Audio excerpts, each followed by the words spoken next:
एक ब्राह्मण रहते थे काशी में, उनके कोई संतान नहीं थी। महादेव के चरणों में जाकर के उन्होंने अनन्य उपासना की, खूब तपस्या की। उनके भाव से प्रसन्न होकर के महादेव प्रकट हो गए और प्रकट होकर के बोले, विप्रदेव वर मांगो, क्या चाहिए? बोले, महाराज कुछ नहीं चाहिए, केवल गृहस्थ आश्रम में एक ही वस्तु की अभिलाषा होती है कि एक संतान घर में हो। मैं आपकी नगरी में रहता हूं, नित्य आपका सेवा करता हूं। मैंने वेद आदि कर्मकांड आदि इन नियमों को भी इसलिए सीखा था कि आपकी अर्चना कर सकूं।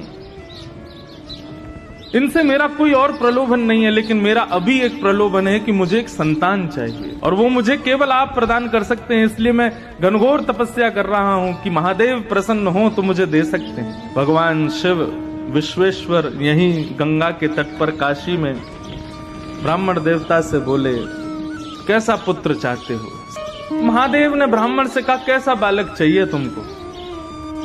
कुपुत्र चाहिए कि सुपुत्र चाहिए? ब्राह्मण ने कहा, दोनों की डेफिनेशन बताओ, कुपुत्र किसे कहते हैं, सुपुत्र किसे कहते हैं? बोले, कुपुत्र जो बहुत दुख दे और सुपुत्र जो बहुत सुख दे।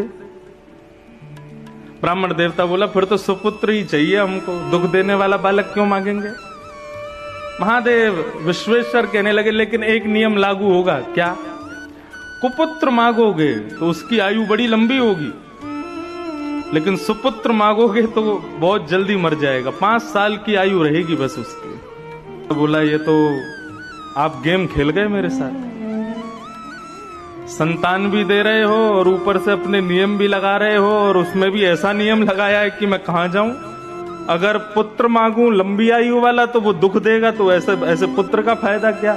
और सुपुत्र मांगू तो फिर 5 साल के लिए ही मिलेगा। ये तो महादेव आपने मेरे को फंसा दिया, उलझा दिया मेरी बातों में।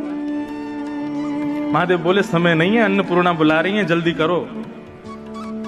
तो बोले, प्रभु लंबे दुख से अच्छा तो क्षण भर का सुख है, तो आप कृपा करो सुपुत्र बालक दो। मैं ठीक है 5 साल ही सही, उस सुख तो पाऊंगा। विश्वेश्वर ने आशीर्वाद दिया और इसी काशी की नगरी में उस विप्र देवता के यहाँ एक तेजस्वी ओजस्वी, बिल्कुल भगवान शिव कैसे हैं, ब्राह्मण देवता के बालक हुए। अब ज्यों-ज्यों बालक बड़ा होता जावे, ब्राह्मण की चिंता बढ़ती जावे। बालक इतना सुंदर, शिव जैसा। शिव कैसे हैं? बोले, जैसे चांदी का कोई पहाड़ हो ऐसे चमकते हैं महादेव। यदि कभी प्रकट हो जाए तो ऐसे दिखेंगे, बिल्कुल शिव जैसा वो बालक। उसकी क्रियाएं, उसकी मुस्कान, उसकी अलकावली, उसका मुखमंडल, सबको देखकर के सुख लगता है। पिता नित्य चिंता करते हैं कि ऐसे बालक का क्या फायदा, 5 साल बाद तो चले जाना है। नित्य उसको गंगा स्नान कराते, नित्य विश्वनाथ का दर्शन कराते, नित्य काशी के संतों को प्रणाम करवाते, काशी के विद्वानों के सन्मुख ले जाकर के बैठ। उस बालक की ऐसी स्थिति हो गई, वो सबको प्रणाम करता था। एक बार जब उसकी आयु 4 वर्ष की हो गई, 1 साल की आयु रह गई, तो उस बालक को लेकर के उसके बोले, महाराज महादेव ने मुझे ये दिया है, लेकिन इसकी आयु केवल 5 साल की है और ये 4 साल का हो गया, मैं इसके बिना रह नहीं पाऊंगा। आप कैसे भी इसको जीवित रखो, इसकी आयु बढ़ाओ। आप संतों में ताकत है, आप चाहो तो महादेव को कह सकते हो मेरा भाव। बोले, यदि तुम चाहते हो ये बालक जीवित रहे तो इस पर संतों की इतनी कृपा हो जाए, इतनी कृपा हो जाए कि उस कृपा को महादेव चाहते हुए भी कभी नष्ट ना कर पाए। एक दिन आया और उस गली में महादेव के प्रथम 7 शिष्य सप्त ऋषि पधारे। ये सप्त ऋषि कौन हैं? भगवान शिव के पहले 7 शिष्य हैं। सप्त ऋषि पधारे। जैसे ही सप्त ऋषियों को उस बालक ने प्रणाम किया, सप्त ऋषियों ने आशीर्वाद दिया, चिरंजीवी भव। सप्त ऋषि हैं, महादेव के शिष्य हैं। ब्रह्म वाक्यम जनार्दनम, ब्राह्मण की वाणी जनार्दन की वाणी होती है। और मैंने ऐसा सुना है कि ब्राह्मण की वाणी को भगवान भी नहीं काट सकते। अब मेरे बालक की जिम्मेवारी आपकी है, 5 साल का ये हो जाए, इसका यदि बाल बाका हुआ तो पूरे नगर में ढिंडोरा पीटूंगा कि ब्राह्मणों की, ऋषियों की बात मत मानना, ये झूठ बोलते हैं। सप्त ऋषि बोले इस गली में लेके कौन आया था हमको? ब्राह्मण ने अपने बालक का हाथ ऋषियों के हाथ में दिया, बोले अब इसकी रक्षा आप करो, जब 6 साल का हो जाएगा तब लूंगा वापस। साल में एक वर्ष चिंता में नहीं रह सकता, अब आप इसको संभालो। सप्त ऋषि उस बालक को लेकर के बैठ गए, बोले क्या करें? तब ऋषियों ने विचार किया, बोले सृष्टि के रचयिता ब्रह्मा हैं, ब्रह्मा के पास चलो, वही कुछ कर सकते हैं। ब्रह्मा के पास उस बालक को लेकर के गए और जाकर के उस बालक ने प्रणाम किया। और प्रणाम में तो वो इतना निपुण था, लेट करके बिल्कुल दंडवत, डंडे की तरह सीधा होकर के बिल्कुल प्रणाम करता, फिर उठ करके फिर खड़ा होकर के फिर दोबारा प्रणाम करता, फिर उठ करके फिर खड़ा होकर फिर दोबारा प्रणाम। उसके प्रणाम को देख करके ब्रह्मा जी इतने मोहित हो गए, इतना छोटा सा बालक 4 वर्ष का क्या अद्भुत प्रणाम कर रहा है। ब्रह्मा जी ने उसको आशीर्वाद दिया, चिरंजीवी भव, चिरंजीवी भव, चिरंजीवी भव।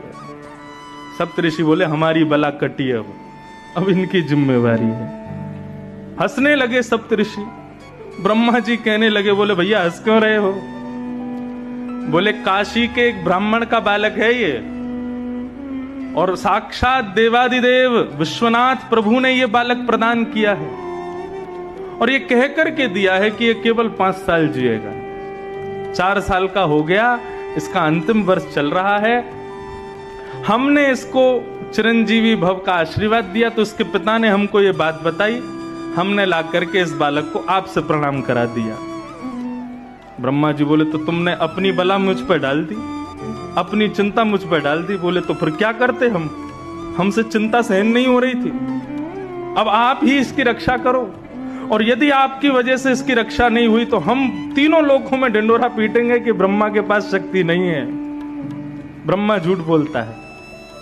ब्रह्मा जी बोले बड़े चतुर हो तुम लोग। बोले ये चतुराई इसके पिता से हमको मिली। ब्रह्मा जी बोले अब तो फिर एक ही उपाय है, स्वयं विश्वनाथ यदि चाहें तो ये बालक जी सकता है।